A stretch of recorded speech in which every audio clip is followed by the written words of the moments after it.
I seek your guidance regarding a question posed by a non-Muslim regarding existence of Allah, existence of God. I was having argument with a Hindu fellow who was worshipping his God.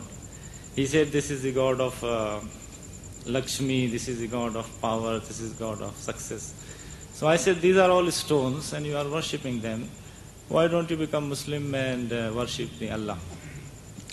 He said that if you prove to me that Allah exists, then I will become Muslim.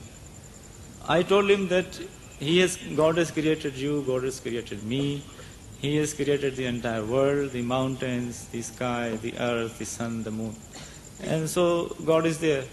He said these are all the indirect evidences of existence of God. He said if you give me some direct evidence of existence of God, then I will become Muslim. I told him that, okay, if you are not convinced with this, then you tell me what is the direct evidence of God, existence of God. Then he said, I don't have, that's why I am worshipping these gods, so many gods. So I seek your guidance in this connection. What should I tell him now? You see, it depends upon the capacity of the individual. Everyone, you haven't got a pet set line of arguments, debates. The person, what are his capacities, understanding? With regards to the existence of God, the very simplest of things is, it says God exists because we exist. Allah tells us in the Holy Quran a line of approach. He says, كَيْفَ تَكْفُرُونَ بِاللَّهِ? How can you not believe in Allah?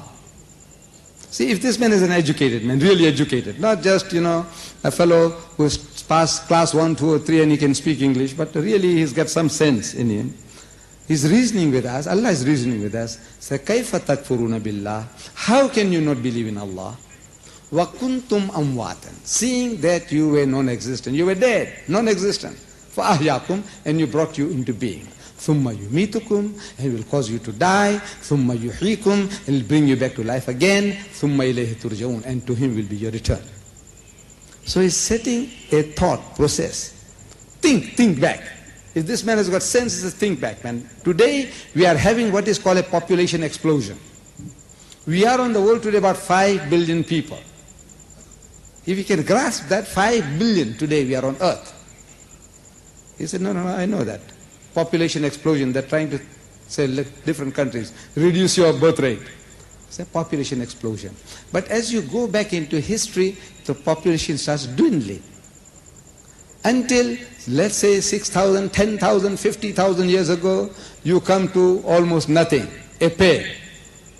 And even before that, according to your understanding, who, if you have got some education, is talking about evolution taking place, let's agree with him for a moment. I said, look, when this evolution came, there was no man. From the primordial substance in the mire, in the sea, the amoeba started, and according to his explanation, let's agree with him. These things came into being. Right. Man came into being, and the elephant and the snake and the flea, everything came from that primordial substance.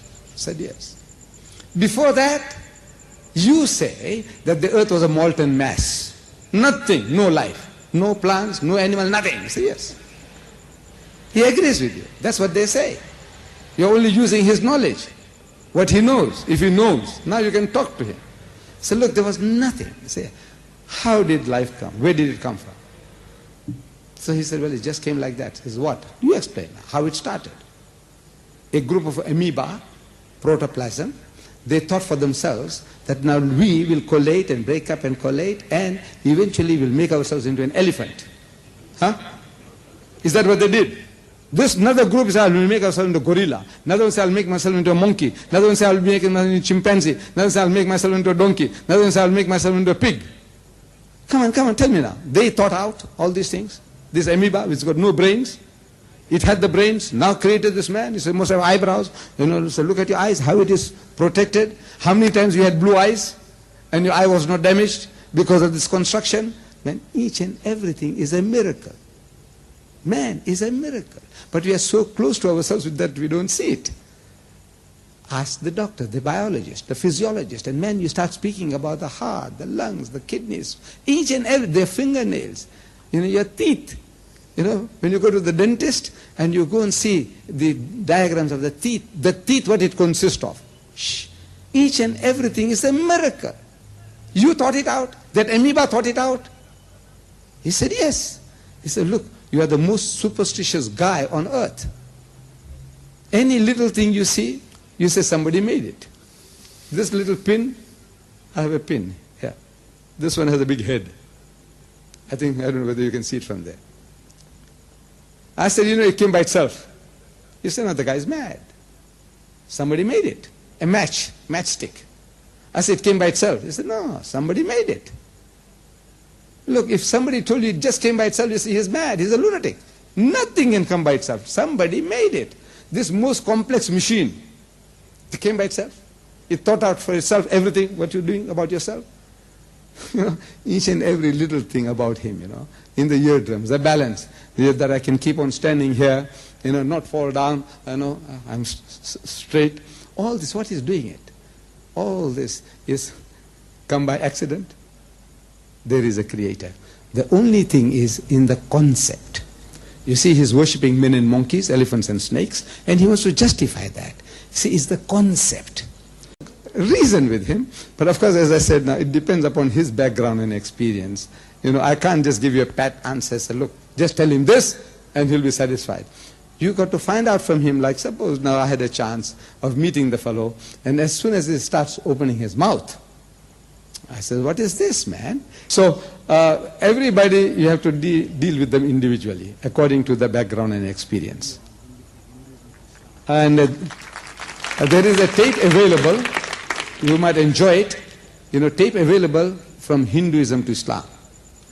In other words, I'm explaining my people, ancestors were Hindus, and how we became Muslims, and from what to what. And it explains all this, most of this, what we are, this problem. Show him, he'll enjoy it, and inshallah, you'll also enjoy it.